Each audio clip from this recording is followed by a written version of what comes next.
जय हिंद defence aspirants, welcome back again. Myself Divyanshu Pandey. आज हम बात करेंगे बॉर्डर मैनेजमेंट एजेंसी के बारे में।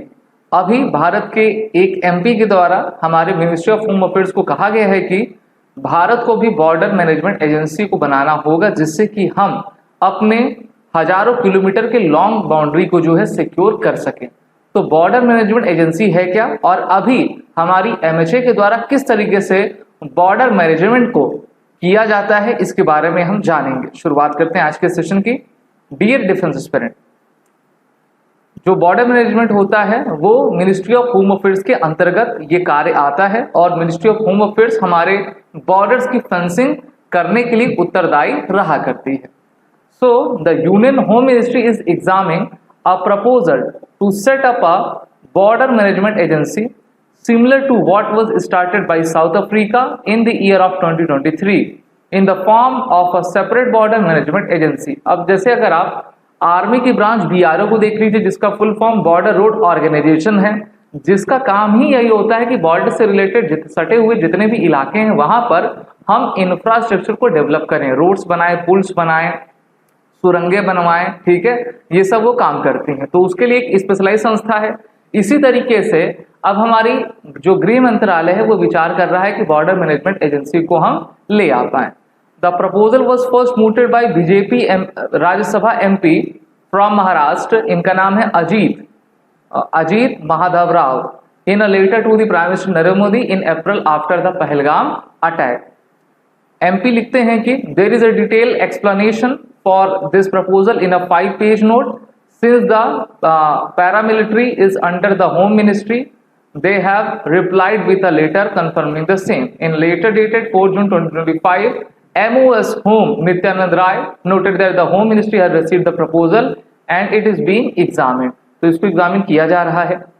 भारत में अधिकतर ये प्रचलन रहा करता है कि दूसरे देशों से हम कॉपी करें और उसको फिर हम यहाँ पर पेस्ट कर दें, और जिसके खिलाफ मैं अधिकतर रहता हूं। मेरा मानना यह है कि हम अपने जियोग्राफिकल बाउंड्री को अच्छे तरीके से देखें, शत्रुबोध हमको हो, और हम स्वतः ही अपने अनुसार जो है उन चीजों का निर्माण करें, उसका क्रिएशन करें जो हमारे लिए उपयोगी रहे। चाहे संविधान आप देखो, गवर्नमेंट ऑफ इंडिया एक्ट 1935 से प्रेरित है, और बहुत सारे देशों से हमने जो उसको आपका लिया हुआ है, उसी तरीके से इन्होंने भी साउथ अफ्रीका का मॉडल को कॉपी किया है। चलिए, कॉपी किया अच्छी बात है, और अगर ये एजेंसी बनती है और अच्छा कार्य करती है तो ये काफी अच्छी बात रहेगी। ये एमपी हाईलाइट करते हैं कि the absence of unified command and technology driven surveillance in border areas. While quoting South Africa's 2023 legislation, it stated that the need for an integrated border law enforcement within the border law enforcement area and cooperation and coordination of border management matters in general। तो अधिकतर क्या हो रही, भारत में भी अगर आप देख लो, आर्मी, नेवी, एयरफोर्स तीनों का इंटीग्रेशन किया जा रहा है, थिएटर कमांड बनेगी।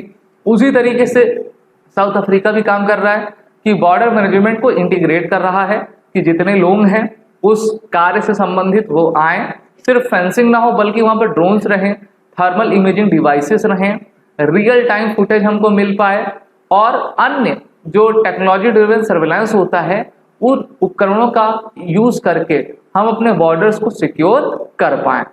Border management is security function that aims to secure our frontiers and safeguard our nation from the risk involve in the movement of goods and people from India to other countries and vice वर्सा।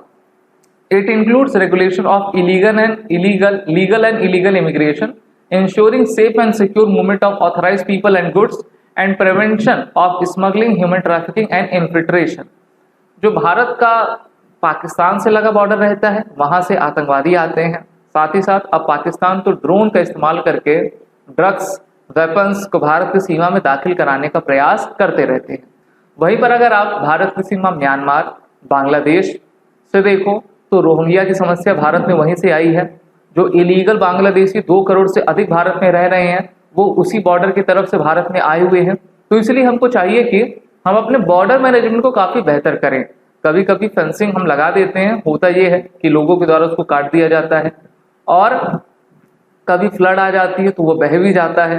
तो इसलिए हमको अब technology का भी use इसमें करना होगा। The principle of one border one border guarding force is followed by the government of India to secure the border. अब देखिए बॉर्डर को सर्वेलेंस करने के लिए CCTV camera, thermal and night vision device, surveillance radar, underground monitoring और laser barriers ये हमें लगाने होंगे जो रहें लेकिन दुश्मन को ना दिखे, जिससे कि उसमें वो फंसे, वो ट्रैप हो, उसकी जान जाए ना जाए तो हम उसको पकड़ लें। अब भारत की कौन कौन सी पैरामिलिट्री फोर्सेस हैं जो कि बॉर्डर के मैनेजमेंट को करती हैं और उसको सिक्योर करती हैं। सबसे पहला तो बीएसएफ है। 1 दिसंबर 1965 में इनकी स्थापना हुई। भारत बांग्लादेश, भारत पाकिस्तान के बॉर्डर को ये सिक्योर करती हैं। The China border is looked after by the Indo Tibetan border police force, ये भी एमएचए के अंतर्गत आने वाली फोर्स है। The Nepal Bhutan border is looked after by the सशस्त्र सीमा बल। The Myanmar border is looked by the Assam rifle. ठीक है, इंडियन आर्मी की एक यूनिट है जो कि नॉर्थ ईस्ट में काफी सक्रिय रहा करती है। वहीं पर एलओसी और एलएसी के बारे में अगर आप जानोगे तो एलओसी का full form line of control है जो कि भारत और पाकिस्तान के बीच में बॉर्डर लाइन आपका बनाता है, और एलएसी एक ऐसी सीमा रेखा है, ठीक है, जो इसमें भारत और चाइना की जो मिलिट्रीज है वो गश्त किया करती हैं। Security of the coastal borders line with the Indian navy and the Indian coast guard and the state marine police acting as the second line of the defence. वहीं पर भारत टोटल 7 देशों के साथ अपनी जमीनी सीमा को साझा करता है, जिसमें बांग्लादेश, चीन, पाकिस्तान, नेपाल, म्यांमार, भूटान और अफगानिस्तान शामिल हैं। और साउथ एशिया में भारत रहता है। ये सभी पड़ोसी भी भारत के हैं, और भारत के अलावा ये सभी पड़ोसी जो है अनस्टेबल हैं, यानी कि इनकी गवर्नमेंट्स लगातार बदलती रहती है। भूटान को अगर हम छोड़ दें तो बाकी सब में यही होता रहता है, जिससे कि भारत को काफी खतरा है। भारत पाकिस्तान बॉर्डर में भारत क्या रिस्क है? सबसे पहला टेररिस्ट इन्फिल्ट्रेशन, ड्रग्स और फेक करेंसी। ठीक है, ये पाकिस्तान से। इंडिया चाइना बॉर्डर से ओपन एंड पोरस बॉर्डर है। Smuggling use by Pakistan for terrorist infiltration करवाया जा सकता है। वहीं पर India Nepal border unsettled border है। Multiplicity of Indian forces, CPEC passing through PoK, dam construction on Brahmaputra. India Bangladesh border illegal migration, porous border, smuggling, refugee taken by insurgent. Indo Myanmar border में issue with mandate of Assam rifle, free movement regime, जिसको FMR कहते हैं, अब तो इसको हटा दिया गया है। ठीक है, नल एंड वाइट कर दिया गया है।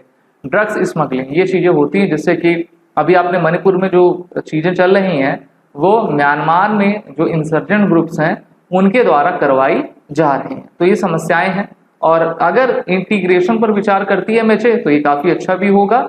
और अगर एक सेपरेट बॉर्डर मैनेजमेंट एजेंसी बना दी जाती है जो कि पूरे भारत के बाउंड्री को लुक आफ्टर करे, चाहे वो कोस्टल बाउंड्री हो या फिर आपका हम कह सके कि लैंड बाउंड्री हो, तो भारत के लिए काफी अच्छा रहेगा। आपकी राय क्या है? आप सभी कमेंट बॉक्स में जरूर बताएं।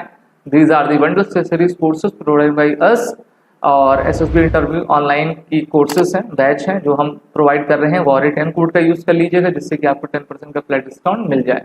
जय हिंद। अगर आप एक डिफेंस एस्पिरेंट हैं और SSB interview, NDA, CDS, AFCAT जैसे एग्जाम्स के लिए प्रिपेयर कर रहे हैं तो आप एसएसबी क्रैक एग्जाम्स के कोर्स को चेक करना ना भूलें। आप हमारी लर्निंग एप्लीकेशन को गूगल प्ले स्टोर से भी डाउनलोड कर सकते हैं।